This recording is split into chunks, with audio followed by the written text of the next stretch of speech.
और आपको बता दें कि आज देश के 6 राज्यों में 7 विधानसभा सीटों पर चुनाव हो रहे थे, जिसमें यूपी की लखीमपुर की गोला गोकर्ण सीट पर आपको बता दें कि भारतीय जनता पार्टी के प्रत्याशी ने जीत दर्ज की है। गोला गोकर्ण सीट के प्रत्याशी ने जीत दर्ज की, अमन गिरी ने जीत दर्ज की है। सपा के विनय तिवारी यहां से हार गए हैं। आपको बता दें कि 2 ही कैंडिडेट्स थे, एक भारतीय जनता पार्टी का और दूसरा समाजवादी पार्टी का, जिसमें भारतीय जनता पार्टी के प्रत्याशी अमन गिरी ने जीत दर्ज की। इससे पहले भी आपको बता दें कि भारतीय जनता पार्टी का ही इस सीट पर कब्जा रहा है और एक बार फिर अमन गिरी ने अपने पिता की विरासत को संभालते हुए यहां पर जीत दर्ज की है। गोला गोकर्ण सीट पर बीजेपी की फतेह। बड़ी खबर आपको बता रहे हैं, बीजेपी के प्रत्याशी अमन गिरी ने यहां पर जीत दर्ज की है।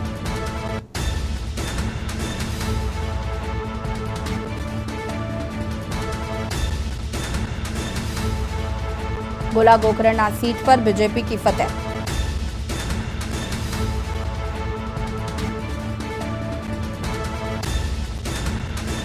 और इसी खबर पर ज्यादा जानकारी के लिए संवाददाता आमिर रजा हमारे साथ जुड़ चुके हैं। आमिर, क्या आपको जानकारी है? अमन गिरी ने अपने पिता की विरासत को बचाते हुए जीत दर्ज कर ली है और अगर हम बात करें तो जैसे कि हम इससे पहले जब चर्चा कर रहे थे तो ये कहीं ना कहीं बहुत उपचुनाव महत्वपूर्ण हो जाते हैं, चाहे वो 2024 के लोकसभा के चुनाव हो, चाहे वो नगर निकाय के चुनाव हो। तो ऐसे में ये भारतीय जनता पार्टी के खेमे में जाना, ये सीट कितना अहम रखता है? साथ ही साथ चूंकि ये पहले भी सीट भारतीय जनता पार्टी के पास ही थी, तो ऐसे में क्या इसको लेकर ये कितना महत्वपूर्ण हो जाता है? देखिए यशी, ये सही बात है कि ये जो जीत है उसके बाद कार्यकर्ताओं का जोश हम आपको दिखा रहे हैं।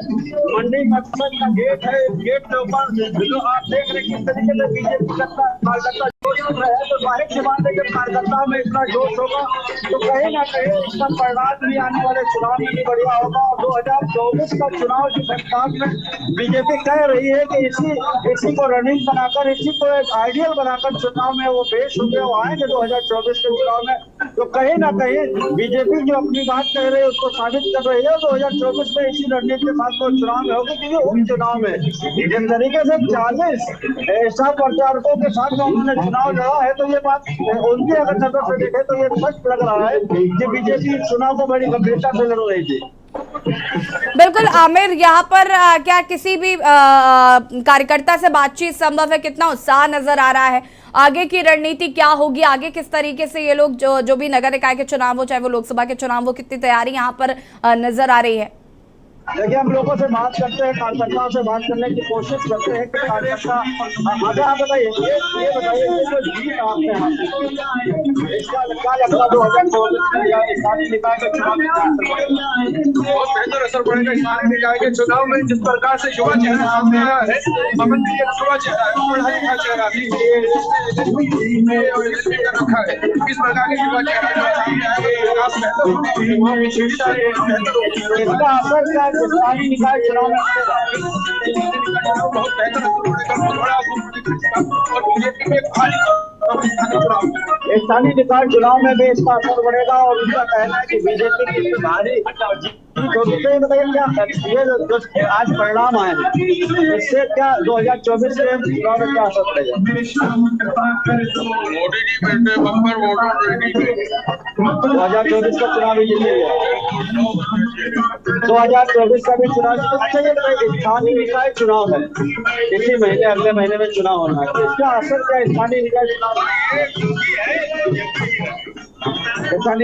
में इसका परिणाम देखिए कार्यकर्ताओं में जोश है और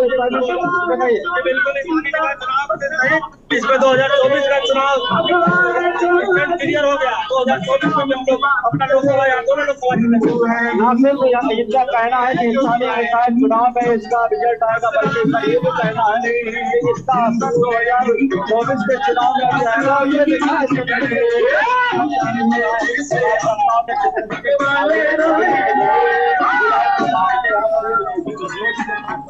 कहीं ना कहीं इसका कार्यकर्ताओं में जो आज कार्यकर्ताओं में जो जोश है, चुनाव में भी दिखाई देगा।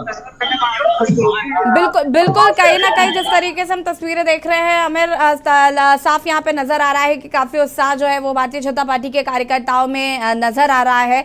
और जिस तरीके से अमन गिरी ने यहाँ पर जीत दर्ज की है, ये दर्शाता है कि भारतीय जनता पार्टी का जो जलवा है वो अभी भी कायम है।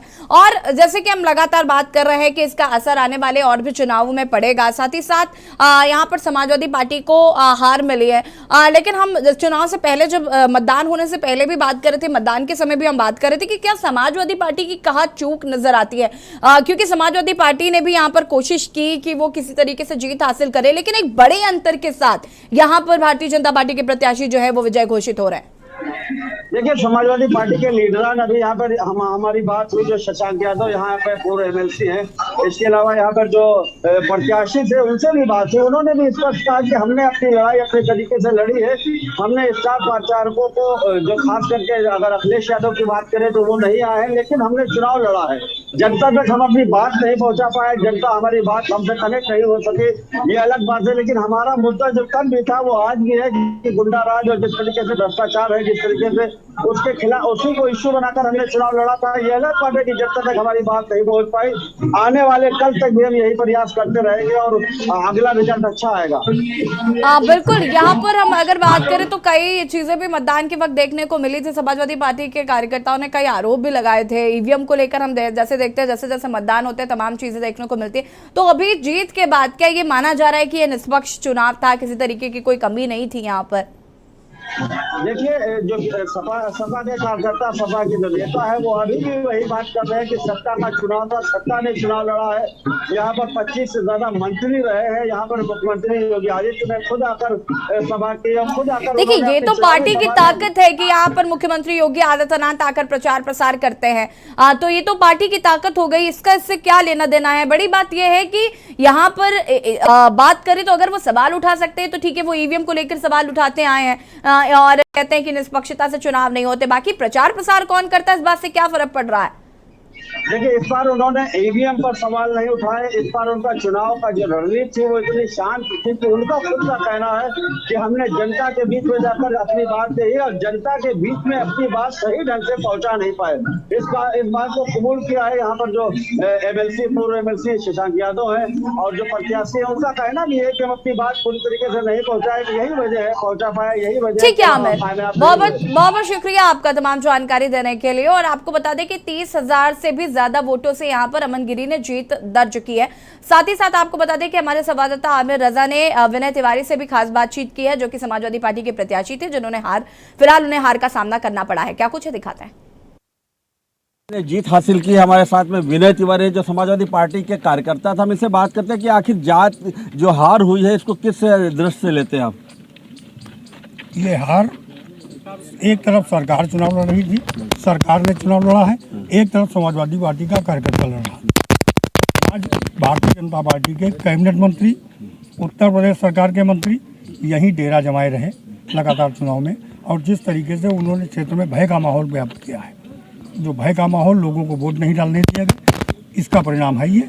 सरकार ने ये चुनाव लड़ा है। सरकार चुनाव लड़ती है, उपचुनाव जो भी होता है, लेकिन पार्टी बीजेपी के अगेंस्ट अगर समाजवादी पार्टी की बात करें तो कोई भी स्टार प्रचारक का ना उतारना, इस चुनाव में जो मुखिया है सपा के उनकी दूरी, तो क्या लगता है ये सब कारण हो सकते हैं चुनाव हार में? कोई हार का कारण नहीं। हमारे जो नेता थे वो परमानेंट यहाँ आए और उन्होंने भी कैंपेनिंग की, लेकिन जो भय का माहौल बनाया था सरकार ने, उस भय के माहौल की वजह से चुनाव हम लोग। लेकिन किस तरीके का भय का माहौल कहा जा सकता है? लोगों को वोट नहीं डालने दिए गए। हाँ, और ये भय का माहौल ही है।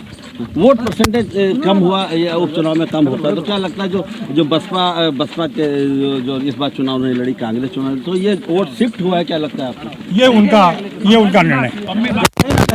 भय का जो वातावरण है उसके खिलाफ ये चुनाव लड़ रहे थे, जनता के बीच कनेक्ट नहीं कर पाए, तो कहीं ना कहीं ये हार की समीक्षा करेंगे इसका कहना है। और जो रिजल्ट आया उससे वो संतुष्ट तो नहीं, लेकिन इनका कहना है कि जनता ने चुनाव लड़ा है और जनता इस पे जो फैसला है उसका वो सर्वमान्य है। लखीमपुर से के न्यूज़ के लिए आमिर रजा।